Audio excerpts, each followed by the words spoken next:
Señor, tú has sido fiel al permitirnos estudiar este libro todo este tiempo. Aunque hemos estado separados de manera física, hemos podido estar unánimes en la enseñanza de tu palabra. Tu espíritu nos ha hablado, Señor, nos has exhortado.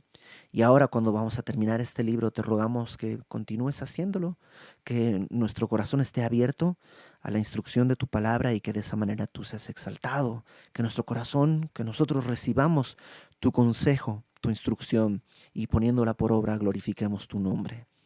Te pedimos esto, Padre, en el nombre de Cristo nuestro Salvador. Amén. Primer libro de Samuel, capítulo 31.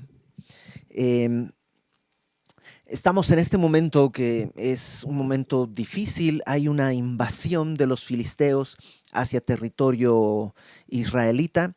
No es solamente en las fronteras, es decir, no es un tema que está ocurriendo lejos, en la frontera, sino que ahora los filisteos han penetrado en el territorio mismo de Israel. Un poco tal vez debido a la distracción que tiene el rey Saúl, no ha estado cuidando las fronteras, ha estado tratando de destruir a, a David con su ejército, ha estado enfocado en otras cosas en vez de cuidar la nación. Tal vez es eso, pero el ejército filisteo se alió con otras ciudades filisteas y juntos están llevando esta incursión por el territorio judío. Y el mismo David, ¿te acuerdas? Estaba dentro del ejército filisteo porque había estado ahí un tiempo, pero Dios lo cuida, lo saca y además le permite haber salido a tiempo, le permite recuperar su familia, sus bienes e incluso tener un gran botín, como vimos la semana pasada. Y capítulo 31, ahí vamos a comenzar el día de hoy. Dice, los filisteos pues pelearon contra Israel, y los de Israel huyeron delante de los filisteos y cayeron muertos en el monte de Gilboa. El monte de Gilboa está ahí por el valle de Jezreel. ¿Te acuerdas que estaban todos ahí ya en campamento? Pero ha sucedido algo. Normalmente los capitanes, los reyes, se ponen en la parte de atrás del ejército y envían al ejército y ellos están, pues no están en el frente de batalla, están desde lejos mirando para poder dar órdenes y a lo mejor un mensajero eh, se le dice, ve y diles que ataquen por el flanco izquierdo, entonces el mensajero corre y va, pero digamos el capitán está lejos y, y lo que está pasando es que, digamos, Saúl está aquí viendo a su ejército y de pronto ve que su ejército empieza a correr y en retirada y empiezan a avanzar, pero para atrás, están huyendo de los filisteos y pasan a través, bueno, no a través de él, pero digamos de donde está él, empiezan a correr. Muchos caen muertos y otros están huyendo. Versículo 2. Y siguiendo los filisteos a Saúl y a sus hijos, mataron a Jonatán, a Abinadad y a Malquisúa, hijos de Saúl. Y entre los que mueren ahí son pues precisamente tres hijos de Saúl. Dos de ellos no los conocemos realmente, pero a Jonatán sí. Y lo primero que viene a nuestra mente es, ¿por qué? O sea, Saúl es un pecador, sí, eso nos queda bastante claro. Ha rechazado el consejo de Dios, ha rechazado la advertencia de Dios, ha rechazado la voluntad de Dios, pero Jonatán no. Jonatán ha querido abrazar la voluntad de Dios. Es más, Jonatán ha hecho un pacto con David, diciéndole, él cuando, o sea, tú vas a ser el rey, yo voy a ser tu siervo. O sea, Jonatán no ha peleado su deseo, ha estado dispuesto a someterse a la voluntad de Dios, aunque por derecho le correspondía a él ser el siguiente rey, él está dispuesto a soltarlo. ¿Te acuerdas? Le dio su capa, su arco, su talabarte a David. ¿Por qué Jonatán tenía que morir? Y la respuesta es, porque el pecado es así. Cuando pecamos, lamentablemente el pecado no, no conoce de límites. Y a veces pensamos, bueno, pues yo peco, pero total, si yo estoy pecando no pasa nada. O sea, yo me las voy a ingeniar, yo lo voy a soportar y yo lo voy a... Pero, pero el pecado siempre golpea a las personas que están alrededor. Y Saúl ha vivido en pecado, deliberadamente. En varias ocasiones David le ha mostrado que él no está dispuesto a matarlo para quitarle el trono, que está dispuesto a esperar a que Saúl muriera para él entonces tomar el trono como Dios lo establezca. Pero Saúl no lo ve. Su pecado, ¿te acuerdas? Lo ha llevado a consultar a una hechicera en vez de buscar a Dios. O más bien, no está buscando a Dios por motivos reales, no quiere conocer, no quiere hablar con Dios. Él quiere saber cómo ganar la batalla. Y le da lo mismo si le contesta Dios o Walter Mercado. Le da lo mismo. Y desde nuestro punto de vista, sí, hay una gran injusticia contra Jonatán. Pero el mundo en que vivimos es así de injusto. Y entonces viene la pregunta, ¿y no podía Dios hacer algo para evitarlo? Y la respuesta es sí. Y lo que Dios hizo es la entrega de su propio Hijo en la cruz del Calvario. Este mundo está roto. La manera en la que Dios puede restaurar este mundo es destruyéndolo y haciéndolo de nuevo. Pero al destruirlo quedaríamos todos consumidos, porque nosotros somos pecadores, incluso Jonatán. Saúl tiene un pecado empecinado, pero Jonatán también es pecador. Y tú y yo. Y vemos el día de hoy personas pequeños que están pagando por el pecado de sus... Perdón, no quiero usar la palabra pagando porque no están pagando. Están sufriendo por el pecado de sus padres. Y es injusto que un niño sufra por el pecado de sus padres. Dios, ¿no puedes hacer algo? Y Dios dice, sí, envié a mi hijo para, para arreglar esta situación. Nuestra perspectiva es arreglar las cosas aquí y ahora, pero por mucho que arreglemos las cosas aquí y ahora, estarán rotas por la eternidad, porque este mundo está vendido al pecado. Entonces, sí, desde nuestro punto de vista es una injusticia que Jonatán haya muerto. Desde el punto de vista de Dios, Dios se ha glorificado en la vida de Jonatán. Jonatán cumplió su propósito, exaltó el nombre de Dios de tal manera que 3000 años después seguimos admirando su obra, su carácter. Cumplido, bienvenido a casa. Al final de cuentas, el ser rey sobre Israel no hace gran diferencia en la eternidad. No sé si me explico. Entonces no es que Dios es indolente, simplemente que sus planes son más grandes que lo que tú y yo alcanzamos a ver. Entonces mueren los hijos de Jonatán, tal como Samuel se lo había dicho. ¿Te acuerdas cuando consulta a esta adivina? Samuel le dice, mañana tú vas a estar aquí con tus hijos. Y ni eso movió el corazón de Saúl. Entonces sucede. Y Jonatán está ahora con Abinadab y Malquisúa, pues fuera de este mundo. Versículo 3. Y arreció la batalla contra Saúl y le alcanzaron los flecheros, ¿no? Y tuvo gran temor de ellos. Entonces van corriendo todos y pues iba a decir la embestida del ejército filisteo pues va avanzando. Y pues Saúl tiene ropas reales, es fácil de, de verse. Y probablemente podía pelear porque Saúl es grande, ¿no? Es un hombre corpulento, es un hombre de guerra. Y, y Saúl está peleando tal vez contra algunos enemigos, pero los flecheros desde lejos lo pueden ver y Saúl no puede hacer nada. Y nada más tienen que apuntar y disparar y le dan. Y no se nos dice cuántos, pero se supone que le dieron, porque dice, le alcanzaron los flecheros y tuvo temor. Se nota que le dieron varias veces y entonces Saúl teme.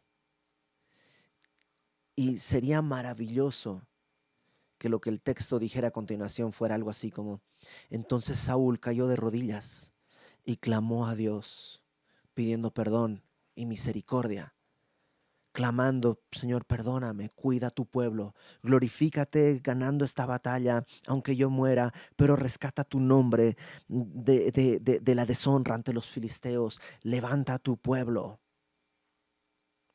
Sería maravilloso que hubiera hecho eso. Pero fíjate lo que sucede, versículo 4. Saúl dijo a su escudero: saca tu espada y traspásame con ella, para que no vengan estos incircuncisos y me traspasen y me escarnezcan. ¿Sabes en qué está pensando Saúl? En sí mismo, hasta el último momento. Que Jonatán haya muerto no es una tragedia. Es un guerrero. Al final de cuentas, es una posibilidad que muera. Ese es su propio oficio, digámoslo así. ¿Es triste? Sí, pero Jonatán va al Señor. ¿Sabes cuál es la tragedia? La tragedia es que Saúl, en el último minuto de su vida, no es capaz de arrepentirse. Está enfocado en sí mismo, como lo ha hecho desde el capítulo 15, por lo menos, ¿no? Cuando Dios lo envía a cumplir su voluntad y él decide hacer su propio deseo. Fíjate, que me traspasen y lo que no quiere es él ser deshonrado. Es su única preocupación. Versículos, ahí en el versículo 4. Mas su escudero no quería porque tenía gran temor.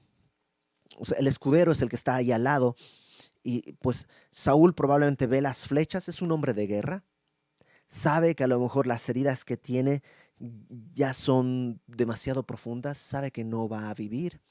Probablemente sabe que sacar la flecha lo único que va a hacer es acelerar el que quede desangrado.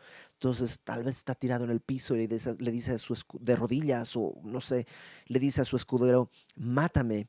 Pero el escudero tiene temor de Dios. David no se atrevió a, a tomar la vida de Saúl. Y este escudero tal vez dice, no, yo no puedo tomar la vida de alguien, o sea, no puedo hacerlo. Y entonces, eh, versículo 4 al final dice, entonces tomó Saúl su propia espada y se echó sobre ella. Y viendo su escudero a Saúl muerto, él también se echó sobre su espada y murió con él. Así murió Saúl en aquel día, juntamente con sus 3 hijos y su escudero y todos sus varones. Saúl, para no ser escarnecido, para que no ser burlado, para que no se burlen de él, lo que hace es tomar su espada y lanzarse sobre su espada. Y, y no sé, hay un gran debate entre los estudiosos de la Biblia sobre si se le puede llamar a esto suicidio o no.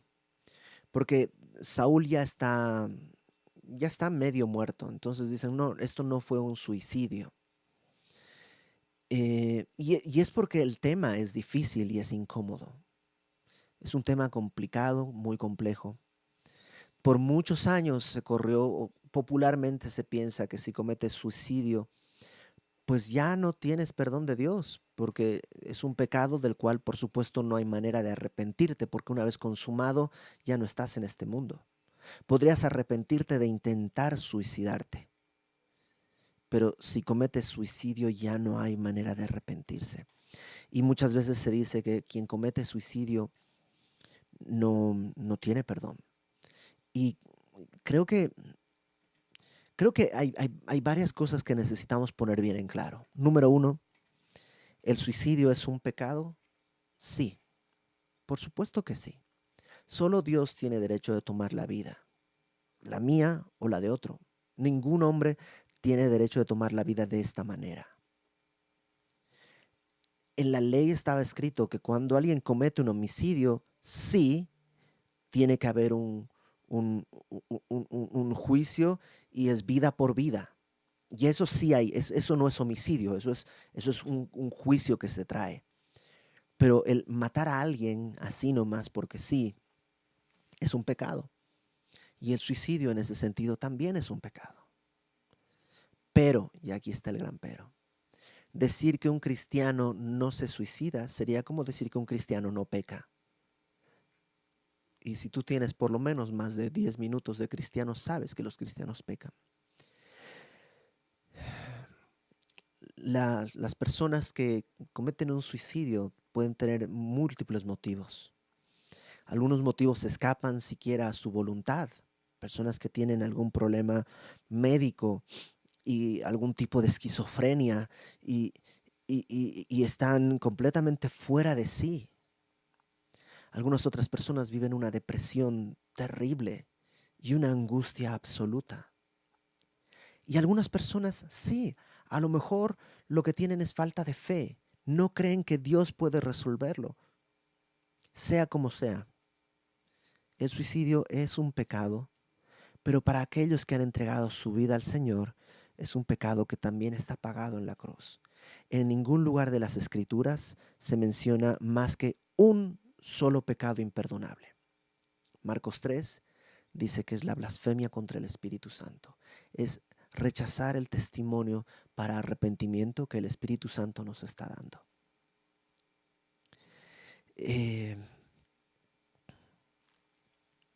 Hay familias que han tenido que vivir una experiencia terrible cuando uno de los miembros de la familia ha tomado esta decisión.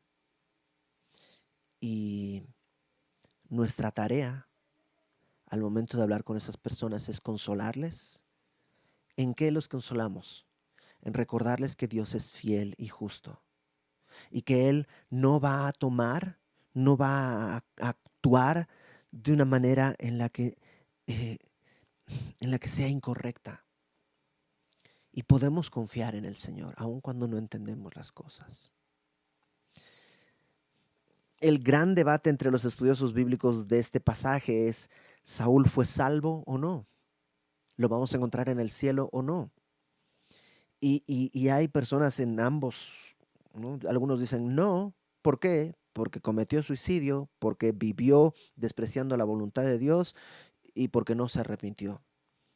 Ok, son argumentos válidos. Otros dicen no, al principio conoció a Dios, profetizó y aunque se apartó al final de su vida, Dios no rechaza a los que Él mismo ha llamado. Ok, son buenos argumentos. ¿Sabes qué es lo que pienso? Yo pienso que si Dios no los lo ha dejado claro, no tengo por qué preocuparme. Cuando llegue al cielo, si veo a Saúl, lo primero que me voy a preguntar es: wow, yo llegué al cielo. ¿Cómo hice para llegar al cielo? Es la primera gran sorpresa, que yo llegue al cielo. La segunda tal vez va a ser: oh, mira, aquí está Saúl. Y voy a decir: Señor, eres fiel. Y si llego al cielo y no encuentro a Saúl, lo primero que voy a decir es: wow, Señor, ¿cómo llegué al cielo? Y lo segundo que voy a decir: no está Saúl, Dios es fiel y justo. Nadie en el cielo va a considerar que una decisión de Dios fue tomada de manera incorrecta. Entonces, donde Dios no ha aclarado, pues es mejor dejarlo en el misterio. ¿Estará Saúl en el cielo o no? Yo no lo sé, lo veremos cuando lleguemos allá. Lo importante es que Pablo dice que las historias que están en el Antiguo Testamento se escribieron para nuestra enseñanza. ¿Y qué es lo que yo veo en Saúl? Yo no sé si fue al cielo o no, pero sí veo esto. Uno, arriesgó a su familia por empecinarse en el pecado, arriesgó y perdió a su familia. Perdió la comunión de un gran hombre como era David. David pudo haber sido su gran amigo, su gran aliado, su consejero, y lo perdió. Perdió el privilegio de servir a Dios. Y sigamos leyendo, vamos a ver qué más pasa. Versículo 7.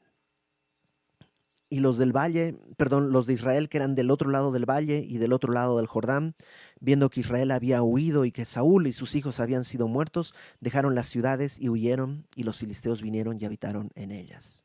¿Sabes qué otra cosa hizo Saúl? Dejó desprotegida toda la nación. Toda la nación, familias enteras dejando sus casas, agarras a su esposa, a sus hijos, vámonos, y el terreno y el sembradío, o sea, todo el trabajo del año, déjalo. Trépate si es que tenemos una carreta, si no, corriendo, vámonos. Y dejaron las ciudades y todo lo trabajado por años a beneficio del enemigo. Y todo por una cosa, el empecinado anhelo del pecado que tenía Saúl. Creo que ahí está la lección para nosotros. Dios puso esto para que aprendamos. ¿Era difícil para Saúl decir voy a dejar el trono para David? Por supuesto que sí. Por supuesto que sí. ¿Quién quiere ser reemplazado en algo de tanta honra? O sea, si algún día Dios me dice a mí, Iber, tienes que dejar de pastorear, por supuesto que va a ser doloroso. ¿Quién quiere ser sustituido? Pero una de las cosas que a mí me da terror es que si viene ese momento, yo me aferre al puesto. ¡Ah, qué terrible! Porque eso puede lastimar a mi familia, puede lastimar a mi iglesia, puede lastimar a mucha gente. Entonces, todo Israel sufrió por el empecinado pecado que tenía Saúl. Versículo 8. Aconteció al siguiente día que viniendo los filisteos a despojar a los muertos, o sea, terminó la batalla, pero ya cayó la noche, entonces los filisteos se quedaron en su campamento y al día siguiente fueron pues a recoger joyas, armas, todo lo que pudieran tomar del ejército que había quedado, provisiones. Y hallaron a Saúl y a sus 3 hijos tendidos en el monte de Gilboa, y le cortaron la cabeza, y le despojaron de las armas, y enviaron mensajeros por toda la tierra de los filisteos para que llevaran las buenas nuevas al templo de sus ídolos y al pueblo, y pusieron sus armas en el templo de Astarot, y colgaron su cuerpo en el muro de Betzán. En nuestra cultura, pues, o sea, tendemos a pensar que cuando te mueres, pues lo que dejas ahí es el cuerpo, y el cuerpo, pues, o sea, es un cuerpo pecador, ¿no? No te sirve en el reino de Dios. O sea, Pablo en 1 Corintios 15 nos explica que carne y sangre no pueden heredar el reino de Dios. Entonces, pues sí, ya que se caiga el cuerpo, que se muera y ya. Pero en la cultura en la que están, tomar a alguien que ha muerto y no darle un entierro, no rendirle honor, eso era muy deshonroso.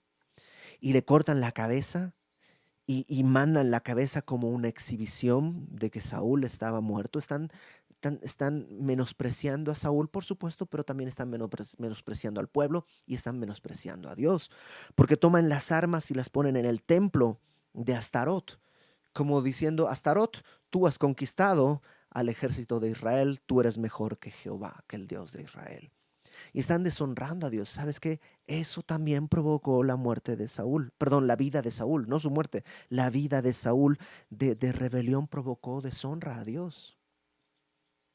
Qué distinto habría sido que se hubiera hecho a un lado, David hubiera reinado, hubiera vivido ahí, es mayor que David, hubiera envejecido tal vez en un área del palacio, hubiera sido enterrado con honores, Dios hubiera glorificado. Versículo 11. Mas oyendo los de Jabes de Galad, ¿te acuerdas de Jabes de Galad? En el capítulo 11 es la ciudad que Saúl va a rescatar. Es la primera cosa que como rey hace, reúne al ejército y va a rescatar a Jabes de Galad. Y los de Jabes de Galad tienen recuerdo de lo que él hizo por ellos. Entonces se enteran de esto, ¿no? Mas oyendo los de Jabes de Galad esto que los filisteos hicieron a Saúl, todos los hombres valientes se levantaron y anduvieron toda aquella noche y quitaron el cuerpo de Saúl y los cuerpos de sus hijos del muro de Betzán, y viniendo a Jabes los quemaron allí. Y tomando sus huesos los sepultaron debajo de un árbol en Jabes y ayunaron 7 días. ¿Sabes qué veo acá? Misericordia de Dios. Misericordia de Dios para la memoria de Saúl. Porque hubo, dice ahí, hombres valientes que se levantaron, caminaron toda la noche y fueron a recuperar el cuerpo de Saúl y de sus hijos. Los quemaron porque seguramente estaban muy maltratados, lo cual abre toda esta política de esta pregunta de ¿es válido incinerar a alguien que ha fallecido? Y Y hay varias posturas al respecto. Algunos piensan que pues necesitas tu cuerpo para la resurrección. Creo que ese es un enfoque equivocado porque el cuerpo no va a ser el mismo que tenías. Pues si va a ser el mismo que tenías, es pecador, o sea, no sirve. Tiene que ser un cuerpo nuevo. Otros dicen, no, no es que sea malo, sino que desde el principio Dios dice que de la tierra fuiste tomada y a la tierra volverás, ¿no? Polvo eres y en polvo te convertirás. Y la idea es que tienes que regresar a la tierra y es una manera de honrar, ¿no? Y eso puede ser, yo lo entiendo, pero también entiendo que este cuerpo es la manera de interactuar con este mundo.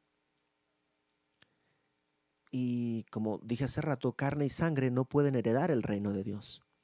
Así que vamos a tener un nuevo cuerpo. Em, Algunos dicen que la incineración hace en unas horas lo que la naturaleza haría en 10 años, que al final terminas siendo polvo, ¿no? Entonces no hay gran diferencia ahí, creo yo.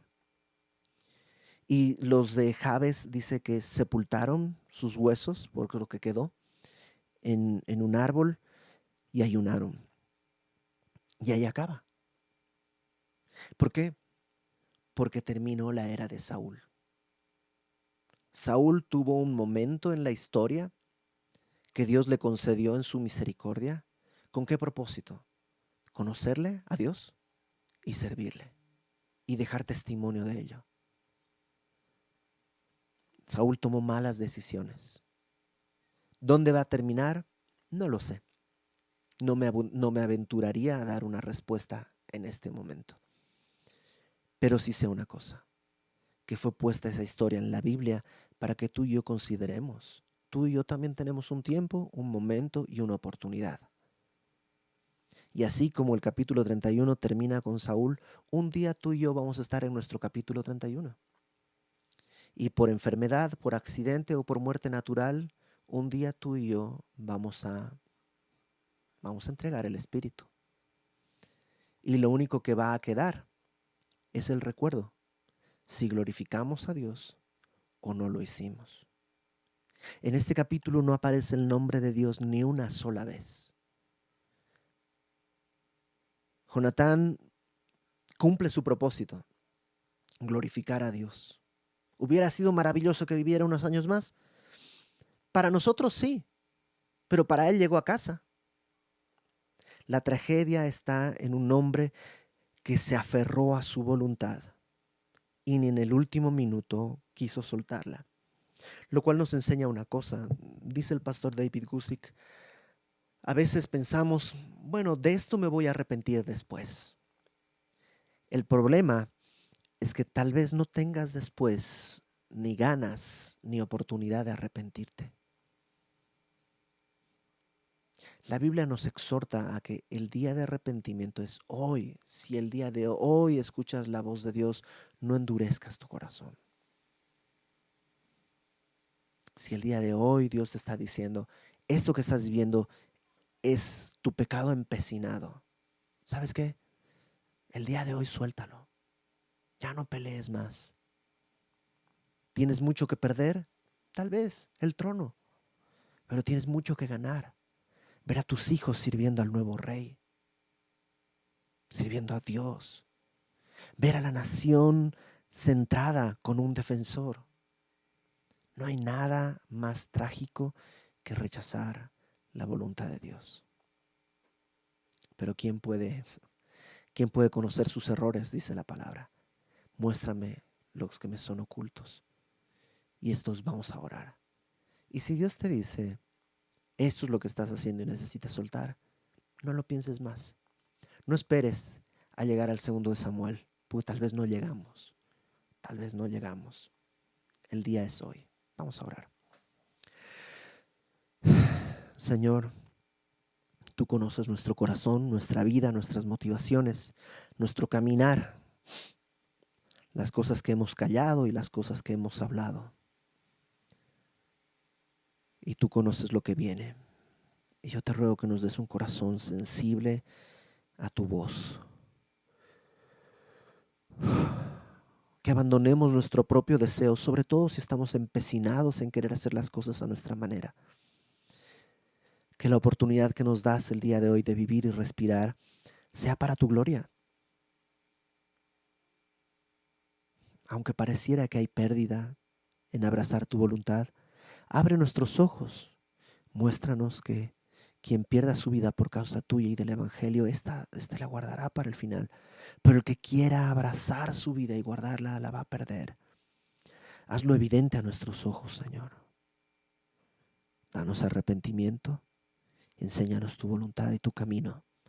Sosténnos y glorifícate en mostrar al mundo que alguien que es solamente polvo y carne puede glorificar tu nombre porque tu Espíritu ha hecho una obra. Te pedimos esto en el nombre de Cristo nuestro Salvador. Amén.